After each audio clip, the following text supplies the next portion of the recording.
Então, começando aqui, falar um pouquinho sobre o que é economia, né? Então, economia aí vem do grego, né? Então, basicamente, o que é economia? Imagina um mundo onde tudo que é consumido é limitado, né? Então, todos os recursos ali, tempo, o dinheiro, a matriz dos recursos, né, as commodities em si, tudo isso é limitado. A economia é justamente a ciência que vai explicar esses movimentos, né? Como que a gente tem desejos ilimitados, recursos limitados e a gente consegue fechar a junção disso. Então, a economia é a ciência que estuda como as pessoas e as nações tomam decisões para lidar justamente com essa escassez da limitação. Então, toda escolha tem um custo e se você compra uma ação, por exemplo, deixa de investir em outra, então você está sempre fazendo escolhas. O governo a mesma coisa, se o governo gasta mais em infraestrutura, vou criar rodovias, vou criar estradas, acaba faltando para a saúde, para a educação, em outras pontas, né? Então, a economia, então, está por trás justamente dessas decisões, né? Então, para o trader, entender economia é como ele entender como essas decisões estão sendo tomadas e traduzir essas decisões nos movimentos dos ativos, nos movimentos do mercado. Legal? Então, vamos para a base agora da economia, né? Eu gosto muito dessa teoria do trading off. Essa teoria ela vai resumir ali basicamente esses dois pilares que eu comentei com vocês, né? Então, o movimento de desejo por consumo, que ele é ilimitado, a gente sempre está querendo uma tecnologia nova, uma alimentação melhor, uma moradia melhor, então a gente está sempre ali querendo alguma coisa, trocar ali nossos recursos por algum item que a gente deseja, porém, os recursos, principalmente os financeiros, eles são limitados. A gente vem com essa teoria onde quando a gente escolhe o desejo, então quanto mais desejos a gente realiza, menos recursos a gente detém, né? Porque a gente está gastando recursos, e aí recursos podem ser tempo, pode ser dinheiro, pode ser N fatores. Quanto menos desejos a gente realiza, mais recursos a gente acumula ao longo do tempo, né? Então aqui a gente tem esse gráfico que ilustra bastante esse movimento, onde o desejo é inversamente proporcional aos recursos, e aí a teoria do trade-off resume isso, né? Então a teoria do trade-off afirma que toda escolha econômica, ela deve envolver uma renúncia. E aí para conseguir algo, você precisa abrir mão de outra coisa. E aí por que isso acontece? Porque os recursos são escassos. Então, dinheiro, tempo, mão de obra, matéria-prima, não dá para ter todos esses itens ao mesmo tempo. Dando sequência aqui, pessoal, a gente entra justamente na parte de oferta e demanda, né, sobre as coisas. O que isso quer dizer? Pô, se eu tenho de um lado uma pessoa querendo muito comprar, ou várias pessoas querendo comprar aquele objeto, aquele ativo, enfim, aquele ativo financeiro, e eu não tenho tantas pessoas vendendo, né, ofertando aquilo, o preço eleva. Porque se não tem oferta e a gente tem uma demanda muito alta, a gente tem um preço mais elevado. É a mesma coisa na parte de maior oferta e menor demanda. Então, se eu tenho muita gente querendo vender, pouca gente querendo comprar, o que acontece? Geralmente o ativo busca preços mais baixos, que vai ficar ali um querendo vender acima do outro, né? Então, parte da economia é oferta e demanda, é a lei que move os preços dos ativos, dos serviços, dos produtos. Então, preço de equilíbrio, na verdade, ele é o ponto onde a quantidade de oferta é igual à quantidade demandada. Então, geralmente a gente vê, por exemplo, um dólar mais lateralizado. O que isso quer dizer? Oferta e demanda está equivalente. A gente tem uma range mais estreita, players comprando, players vendendo, aquela trocação de lote, o mercado não se estica para nenhum dos lados, né? E aí quando o mercado faz uma daquelas pontas, ou uma daquelas pontas não tem mais o porquê comprar, o porquê vender, o mercado começa a andar em uma direção. Então, basicamente isso é a lei da oferta e demanda. Aqui a gente deixa um grid, né, para a gente entender o conceito de oferta, o nome técnico dele, né? A quantidade de produtores ou vendedores estão dispostos a oferecer a determinado preço. Então eu tenho uma oferta, tenho um celular, eu quero vender ele por R$5.000, tem uma outra pessoa que também quer vender o celular, mas ninguém quer comprar, então ela vai botar A4, A3, A2, até encontrar um comprador disposto a ir lá e falar, não, peraí, a R$1.000 eu quero, e aí vem lá e toma. Então, um exemplo disso, né, são mais produtores vendem milho, é igual ao preço do milho cai. E aí, na parte de demanda, pô, eu tenho um único celular, mas eu olho em volta, tem 4, 5, 6, 10 pessoas querendo comprar meu celular, pô, vou fazer leilão. Pessoal, ó, aqui tá por 5, alguém quer? Eu quero, 3, 4 pessoas querem? Não, então é 6, então é 7. E aí, quantidade de um bem ou um ativo que os compradores desejam muito adquirir a determinado preço. Então, o que isso significa? Mais pessoas querendo comprar dólar, o preço do dólar sobe, né? Passando aqui um resumão sobre oferta e demanda, todo o preço é, no fundo, uma conversa entre quem quer comprar e quem quer vender. E aí, quanto mais pessoas, né, quanto mais agentes estiver em uma dessas pontas, mais caro ou mais barato aquele ativo fica.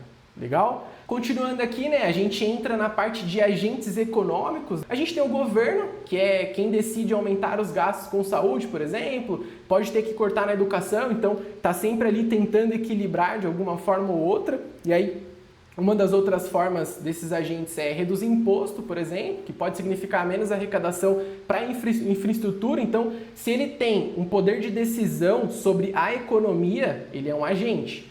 Fora o governo, quem mais a gente tem? As empresas, né? Então, uma empresa decide investir em tecnologia, pode ter que adiar, por exemplo, contratações de novos funcionários, optando ali por recursos, né, limitados com desejos ilimitados. Então, eu queria poder investir em tecnologia e contratar funcionários e ter infraestrutura a rodo ali, mas eu não posso, o dinheiro é escasso, os investimentos são escassos, então a gente tem que optar por um ou outro, né? Então, se aumenta os salários do colaborador, reduz a margem de lucro da empresa. E aí o conselho tem que estar alinhado com essas perspectivas para poder tomar uma dessas decisões. Então, ele também é um agente. Então, são as famílias, seria um terceiro agente que a gente tem ali. A família decide morar de aluguel em um bairro ali mais central, um bairro mais nobre, quero morar em Moema, pô, vou ter que abrir mão de economizar ali morando em áreas mais afastadas, né? Então eu escolho, tem que escolher, pô, quero gastar mais dinheiro com isso? Não quero.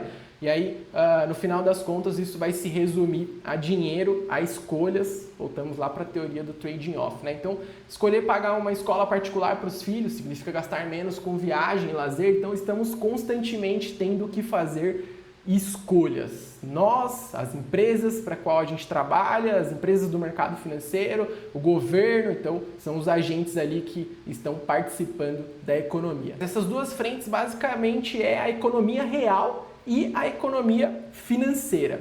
Qual que é a diferença entre elas? A economia real é produção de bens e serviços, tem indústria, tem comércio, tem agricultura, tem, enfim, uma série de empresas ali da economia real. Bancos, produtores de petróleo, produtores de, enfim, as fazendas da vida, tudo isso é uma economia real.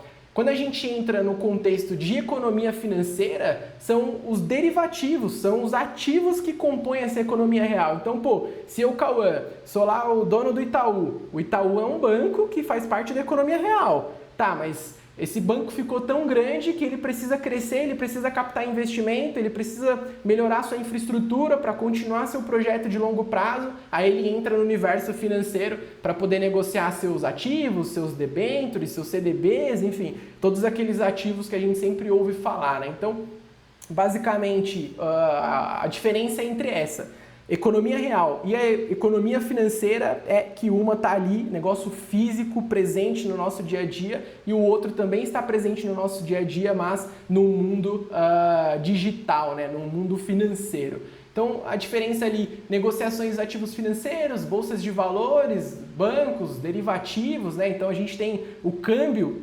físico e também tem o câmbio digital, né? Que é ali os mercados futuros, por exemplo. Então, reflete ali expectativas e projeções sobre a economia real. Então, se eu tenho o Itaú, meu Itaú ali está sendo avaliado em 50 bilhões de dólares, como que eu vou lidar com isso no futuro? Daí o mercado financeiro proporciona esse movimento, né? Então, economia real, um exemplo seria uma montadora que produz ali 100 carros por dia. Isso aqui seria um contexto dentro da economia real. Na economia financeira, as ações dessa montadora devem valorizar ali 3% com base em expectativas de, pô, a montadora ali deve produzir agora 150 carros, 200 carros. Então, a gente tem a junção desses dois universos, né? A economia real é o mundo físico, a gente já falou, onde as empresas produzem, pessoas consomem e os empregos são gerados.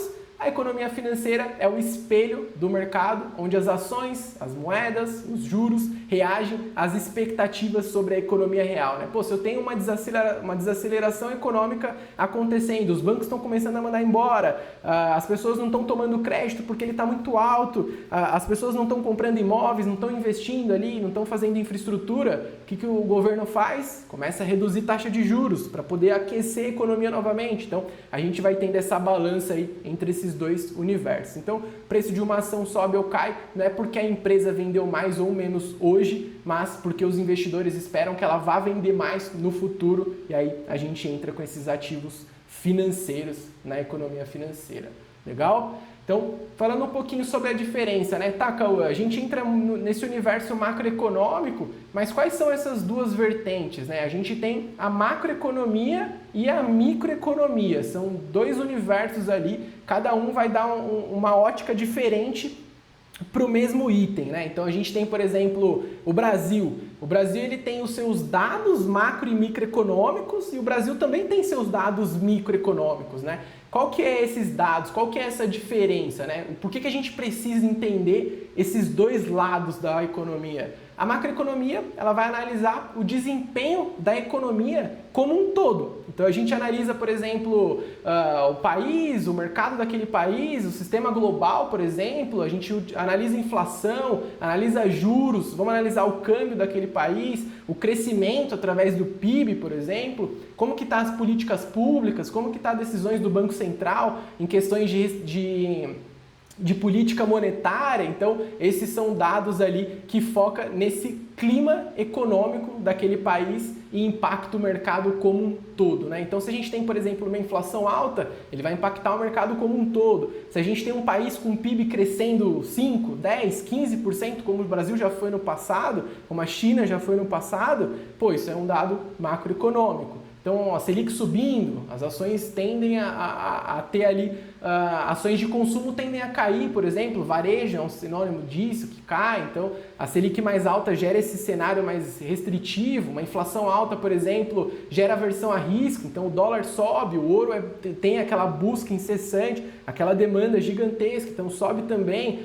Cenário de recessão, risco sistêmico, por exemplo, nos ativos. Então, tudo isso está ali atrelado ao universo macroeconômico. Quando a gente entra no universo micro, né, acho que o próprio nome já diz, microeconomia, acho que o holoforte, o foco, fica mais curto, fica mais estreito, fica mais direcional. Então ele vai estudar o comportamento dos consumidores, das empresas, um mercado em específico. Então, por exemplo, a gente analisa partes ali, né? Empresa, consumidores, setores nichados ali, preços em específico, a demanda, a oferta, elasticidade de preço, por exemplo, estratégias de precificação e decisão individual dos agentes, de cada um ali dos participantes de mercado.